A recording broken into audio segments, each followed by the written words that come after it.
This is the split-second decision that changed my life. So one day I decided to break up with my partner. The timing just wasn't right. I was only 20 and I just wanted to go out and party. I had a full-time job, and on top of that, I was in a full-time student program for aerospace engineering. I called her and asked if we could meet at the science building, and to this day, I don't know why I picked the science building. I think it was because it was close to her dorm and close to the parking lot, so I could get it over and done with and then dip as quick as I could. And as I saw her walking towards me, I looked at her for the last time as my girlfriend, and at that point, I started reminiscing about our relationship. There was all the ups and downs, how it began, and at this point, it had only really been about 6 months. And I thought as she was walking towards me, and she was like 100 and odd feet away at this point, I had started dating her because she was marriage material. She was mature, beautiful, and super fun to be around.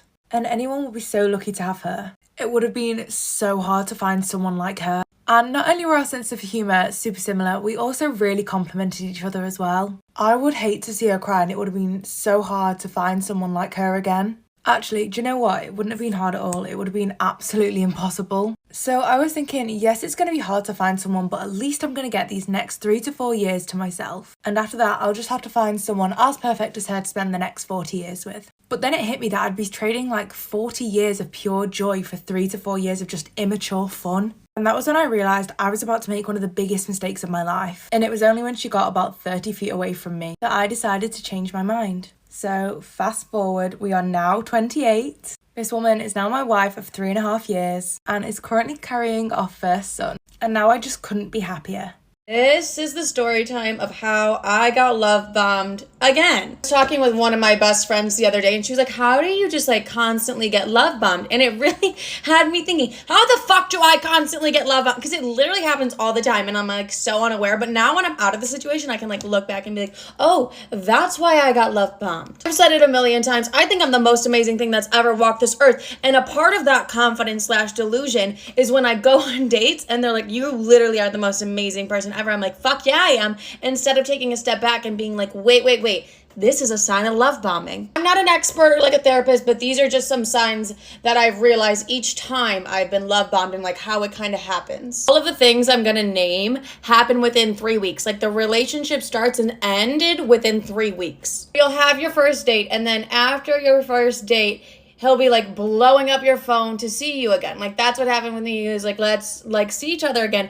And within our first date to our second date, like it was a day in between our first and second date. The one thing that's really hard to realize, because when you are getting love bombed, it honestly feels like you've met your soulmate. You're like, oh my God, like I met the one, like, because you're getting love bombed. It's hard to tell whether you're getting love bombed or like, hey, I've met the one. But love bombing like typically comes from like a narcissist or someone with like a behavioral issue. So and you'll figure out later on whether it's like excitement or it's like love bombing. Because I mix up the two obviously all the time, where I'm like, oh my God, it's just like excitement. Like I met my fucking soulmate. Like duh. Obviously he thinks I'm amazing and wants to see me right after the first date, where it's like, no, take a pause. It shouldn't be, things should not be moving that quickly. Within 2 weeks of me knowing this person, he was like, what's your love language? Like, what is it? And then I would, because mine's gift giving or like gift receiving, obviously. Also like quality time. So he would act on those and like make sure he was doing all those things, which sounds really sweet. But like 2 weeks in, it should go a little bit slower. The whole time I did have a feeling like in the back of my stomach, back of my head where I'm like, okay, like this is moving super quickly. Like I do want to slow it down, simply because like I haven't been dating for a while and I just had a weird feeling. I was like, I don't know, like this just is like moving super quickly, but it's my soulmate, so it should be. Within like 2 weeks of knowing someone, they're like, what's your love language? And then they're like buying you gifts, like doing that whole thing. And it's like, I was just telling you my love language, so like maybe like 2 months down the road, like you know what the fuck my love language is. Now I have been love bombed so much that if I receive another red fucking rose, I'm done with it. Like I've been love bombed, I can count on my 3 fucking times, and every time it's the same thing. Within the first 2 weeks I'm getting like 50 red roses and things like that. I don't want to see a red rose in my life ever again. Go to part 2.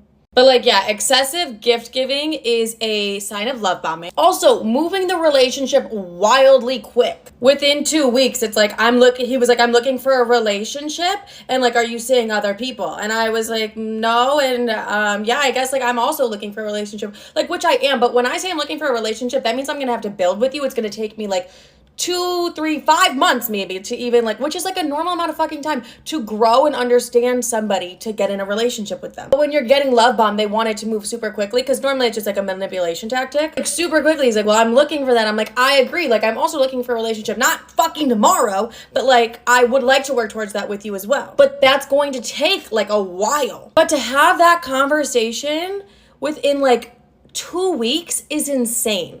It's great to be on the same page as that person, but then to be like, all right, well, we're not fucking anybody else and we're not doing all those things. It's like, that's not really healthy. But then again, for me, I'm like, but he is my soulmate. And it's like, Livy, maybe he's fucking not and he's just love bombing you. Then the next sign is like when they're telling your friends and family about you and they like want you to meet them. For instance, he was like, I told my dad about you. Like I told all my friends about you. And I'm like, oh, that's so fine.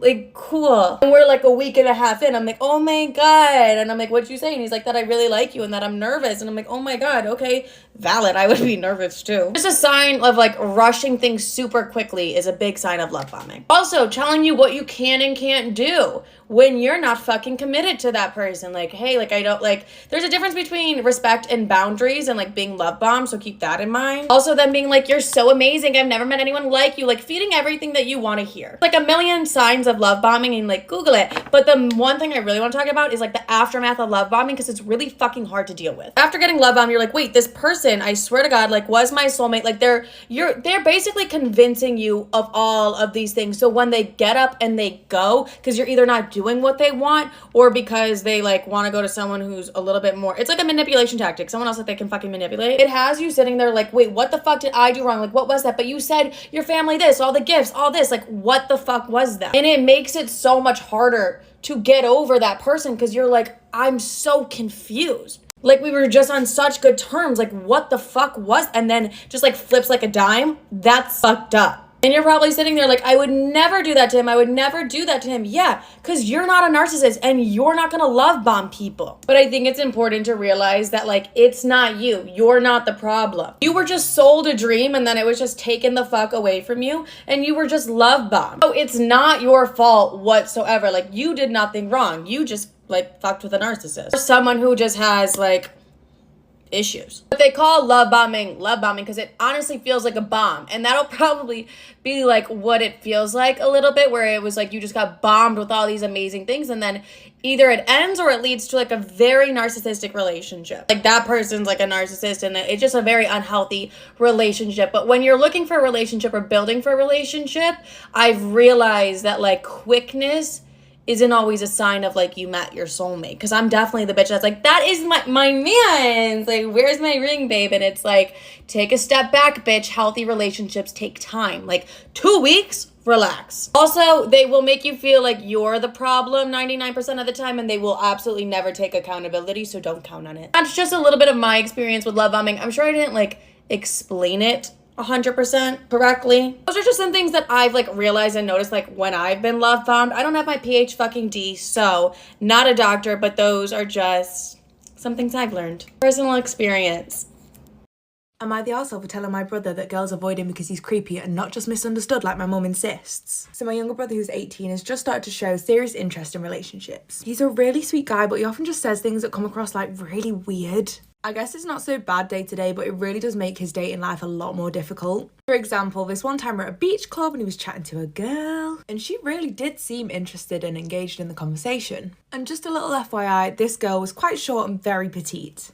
And my brother told her that she just looked so tiny and helpless. Which, you know, isn't too bad, but then he said he could easily abduct her because he could fit her in his bag. Now, because I know him, I know that he's not intentionally being creepy. I just don't think that he understands that some things sound really creepy when you say them out loud. And this poor girl just did this fake laugh, walked off and never came back. Then a few days ago, we were in a cafe and he met a girl again. They ended up swapping numbers and he came to me and excitedly told me that they were texting. Then yesterday, he came to me all depressed and he showed me their text exchange. So earlier that day, she texted him and she said that she wasn't a fan of scary movies because she gets easily spooked. So late that afternoon, she asked him if he wanted to hang out that weekend. And he jokingly said that he'd sneak into her room at night when she least did expect it and make her scream. He didn't think that was wrong at all and he only noticed something was up when she didn't respond to his text messages. So he's been pretty bummed out all day about it and he's been moping around the house. So I told him honestly and I said, you need to stop saying creepy things so that girls stick around. And then I said he's a big tall boy, which ups the creep factor to anything he says. He got very defensive in her and tried to say that he wasn't creepy. When my mum found out, she got all defensive of him and said it was wrong of me to label him a creep. She said that he's just a bit of a misunderstood soul and that I should have a little bit more tact instead of just insulting him. So I turned to my brother and I explained that he's not a misunderstood soul in other girls' eyes. He's just a big tall guy who says really creepy things. He got really upset and we had a big argument after that. So what do you think? The bad guy for telling my girlfriend that she cries way too much. I've been with my girlfriend for 2 years and I love her. The problem is she's way too sensitive and cries over literally everything. For example, one of those charity adverts about starving African children might come on and my girlfriend would start crying, saying it's so sad to see innocent children suffer. Or a colleague of hers would tell her that her mother died and she starts getting tearful even though it isn't her mom who died. At first I thought it was kind of sweet, but now I find it very annoying. Today she came back from work literally bawling her eyes out. So I asked her what's wrong and she just said she saw a dead cat lying on the ground. I told her to get a grip. She got angry and called me heartless. I told her that she cries over everything and it isn't normal. She says that she just feels others' pain. I told her that she needs therapy for it, but she's ignoring me. My family thinks I'm in the wrong.